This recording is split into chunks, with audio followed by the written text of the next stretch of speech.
விஜய் அவர்களுக்கு 2 குணம் உண்டு. ஒண்ணு வந்து குழந்தைத்தனமான குணம் ஒண்ணு. நீங்க சின்ன பிள்ளைங்கள பார்த்துட்டா, அதுங்களுக்கு ஈக்குவலா உட்கார்ந்து விளையாண்டுட்டு கிடப்பாரு.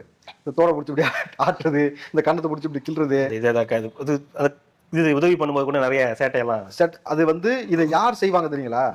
பிள்ளையை பெற்ற தாய் தகப்பன் தான் அந்த பிள்ளைகளோடு பிள்ளைகளாக அந்த மனநிலையில விளையாடுவாங்க. இவரு அந்த மாதிரியான ஒரு மனநிலையில தான் குழந்தைகளை அணுகுனாரு. அப்படியாப்பட்ட நபரை வந்து அழுக வச்சு, கலங்க வச்சு, காலில் விழுக வச்சு, நம்மளே ஏதாவது தப்பு பண்ணி புஸ்கா ஒரு வேலையை பார்த்துட்டு நம்ம வீட்டில் உள்ளவங்க காலில் விழுவோம் நம்ம? வாய்ப்பே கிடையாது. நீ அழுதாலே கிடையாது, நம்ம போயிட்டே இருப்போம்ல. ஆனால் இதை தாண்டி அந்த ஈகோ இல்லாமல், நான் எவ்வளோ பெரிய ஸ்டார்னு இல்லாமல், என்கிட்ட எவ்வளோ கோடி பணம் இருக்குது அப்படின்ற மாதிரியான எந்த ஒரு இதுவுமே இல்லாமல், என்னிடம் எவ்வளோ பெரிய கூட்டம் அதெல்லாம் இல்லாமல் நீங்க மன்னிப்பு இப்படி கேட்கறாருன்னா அப்ப அந்த தப்பு நடந்தது காரணம் நான் தான், அதனாலதான் அவர் மன்னிப்பு கேட்கிறாரு அப்படின்னு சொல்லி சில பேர் சொல்றாங்க இல்லையா? அது எப்படி பாக்குறீங்க? ஏன்னா மன்னிப்பு கேட்கணும், தார்மீக அடிப்படையில மன்னிப்பு கேட்கணும், அவரு மன்னிப்பு கேட்காம இருக்க கூடாதுன்னு சொன்னது, அதுக்கடுத்து அவர் அங்க நேர்ல போய் மன்னிப்பு கேட்கணும்னு சொன்னதுல இருந்து இப்போ அவர் இங்க வர வச்சுட்டாரு, பாத்துட்டாரு கூட ஓகே. ஆனா மன்னிப்பு கேட்கிறாரு அப்படின்னா அப்ப அதுக்கு காரணம் அவர் தானே அப்படின்ற ஒரு பார்வை இருக்குல்ல. இப்போ தூத்துக்குடி துப்பாக்கி நடந்துச்சுல, அதுல எடப்பாடி மன்னிப்பு கேட்கலன்னா அவர் காரணம் இல்லையா? இப்ப கள்ளக்குறிச்சி கள்ளசாரி மரணம் நடந்துச்சுல, அதுல ஸ்டாலின் அழுது காலில் விழுந்து அப்படியே அழுகலைனாக்கா அப்போ அவர் காரணம் இல்லையா? யார் காரணம்? ஒபாமாவா? பிளின் கிளின்டன்? ரொம்ப பேக்ல இருக்கீங்க. ட்ரம்ப்புக்கு வாங்க.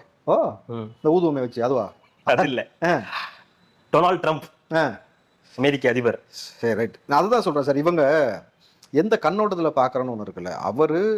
நான் எதுக்கு இதை மேற்கோள் காட்டுறேனாக்கா, அப்படி குழந்தைத்தனமாக இருக்கக்கூடிய அவருக்குள்ளேயும் இன்னொரு குணம் ஒன்று இருக்குது.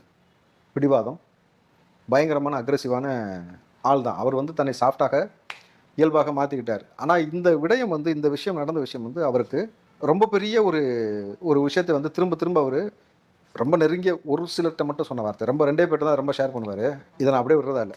இதற்கு யார் காரணமோ மக்கள் சொல்கிறாங்கல்ல, பல விஷயத்தை எல்லாம் பார்க்குறாருல்ல, அவருக்கும் தெரியும்ல, அவர்களையும் சும்மா விடுவதா இல்லை, இந்த ஆட்சியும் சும்மா விட போகிறதாக இல்லை. இது எந்த எக்ஸ்ட்ரீமுக்கு வேணால் போகலாம். அதாவது விஜய் வந்து முதலமைச்சராக வருகிறாரா அல்லது அவர் இல்லாமல் ஆட்சி அமைச்சு ஒருத்தர் முதலமைச்சராக வர முடியாதான்ற 2 கேட்டகரியில் தான் இப்போ ட்ராவல் ஆகிட்டு இருக்கு. ஸோ கூட்டணி அலைன்ஸ் உருவாகிறத பொறுத்து தான் அவர் எவ்வளோ பெரிய ஒரு மாற்றாக வருவார் நமக்கு தெரியும். அப்போது என்ன ஆனாலும் சரி, எந்த எக்ஸ்ட்ரீமுக்கு நம்ம போனாலும் சரி, திமுக முதல்ல இங்கே திறத்தணும். இந்த கொடுங்கோல் ஆட்சியை வந்து இங்கேருந்து முடிக்கணும்.